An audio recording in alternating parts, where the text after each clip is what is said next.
Hello, everybody. David Shuster here. The Trump administration in the SignalGate controversy continues to spin and lie. But you know it's not working and that the scandal is bad, even when a few reporters at Fox News are calling out the Trump team nonsense. Here's Fox Pentagon correspondent Jennifer Griffin. What was shared in the Signal group chat goes beyond war plans because they included the timing of the operations. The Republican head of the Senate Armed Services Committee, Roger Wicker, has called for an investigation and further hearings. Quote, the information as published recently appears to me to be of such a sensitive nature that, based on my knowledge, I would have wanted it classified. The Trump administration has repeatedly tried to smear journalist Jeffrey Goldberg and his magazine, The Atlantic. Goldberg, who has been a Trump administration critic, was on the receiving end of an invitation to a Signal app chat that included more than a dozen top Trump national security officials who were discussing airstrikes on the Houthi rebels in Yemen.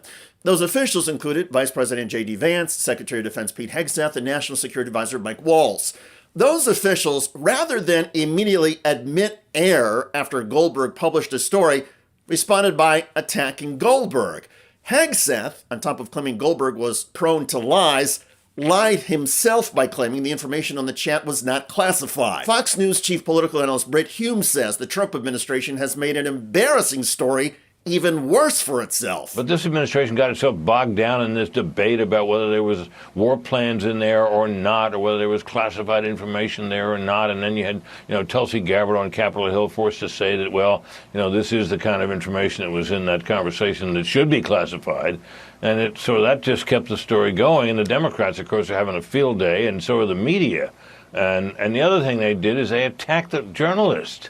Look, I'm not a particular fan of Goldberg or of his magazine, but he didn't do anything wrong here. He got that thing sent to him passively. He didn't do anything to get it. And then when he reported on it, he left out a lot of the details. So then they attacked him and said that he wasn't telling the truth about it, which just gave him a reason to release the details, as he did this morning. There are still several Fox hosts and shows that have been defending the Trump White House administration.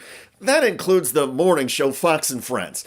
And that show jumped at an opportunity to attack a Democratic member of Congress, Jimmy Gomez, who wondered at a House hearing if Pete Hegseth sent out the battle plan text because Hegseth had been drunk. Here's Trump sycophant Brian Kilmeade. This guy, Jimmy Gomez, who should wake up embarrassed this morning because he took his time to tar and attack Pete Hegseth on something totally unsubstantiated. Listen. You know whether Pete Hegseth had been drinking before he leaked classified information? I don't have any knowledge of Secretary Hegseth's personal habits. Director Radcliffe. Same question. Yes or no? No, I'm going to answer that. I think that's an offensive line of questioning. The answer is no. I find it interesting that you want to... I'm going to answer. You asked me a question. You want an answer? No, listen. You don't want to focus on the good work that the CIA is doing. Was his performance compromised because of a successful strike? Mr. I bring my... You want to know? You want to talk about accepting responsibility? Do you think you should accept responsibility for a successful strike to make Americans safer? These people are crazy. I mean, trying to create a moment. He looks terrible right there. There's no evidence to suggest that. That's true. There is no evidence to suggest Hegseth was drunk. Still, a lot of people across the political spectrum and the U.S. military are wondering how Hegseth could be so stupid and moronic as to text military attack plans on a platform that could have easily been monitored by the Iranians and the Russians. Military analysts say the Trump administration is lucky the Houthi terrorists didn't get tipped off in advance and did not manage to shoot down and kill U.S. pilots. In the midst of Hegseth insisting he did not text anything classified, Illinois Democratic Senator Tammy Duckworth issued a statement that read in part, Pete Hegseth is a liar. This is so clearly classified info he recklessly leaked. He needs to resign in disgrace immediately. The main Fox politics show Special Report then invited Senator Duckworth on the program and only seemed to take issue with her profane language. First, the senator. As a former pilot, I have a special affinity for pilots who are out there, and these men and women, thank goodness we're not we're not injured on this mission, and I worry about future missions. I worry that our allies might not share information with us if they feel that we do not know how to safeguard. So I really want to thank Chairman Wicker for agreeing to do this investigation. I think a bipartisan, nonpartisan investigation is what is needed. I've noticed Democrats using expletives a little bit more in statements. Is that why you decided to use that? I'm an Army helicopter pilot. I'm a grunt pilot. I am known to have a little bit of a potty mouth, unfortunately. Again, the toughest question from the Fox anchor was why Senator Duckworth used an expletive. All of this underscores that the main Washington talent at Fox News believe the Trump administration national security team screwed up and then tried to lie about it.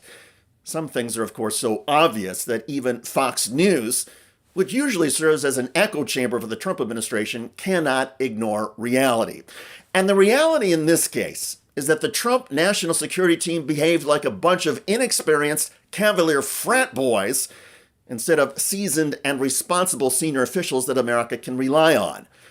We are all very lucky the Trump administration did not get U.S. service members killed. By the way, the Trump White House press secretary Caroline Leavitt has gotten busted and ridiculed over her breathless lies in SignalGate. And the president and our team have been incredibly transparent about what happened. No classified information was shared in this group chat. On X, Leavitt added, no war plans were discussed.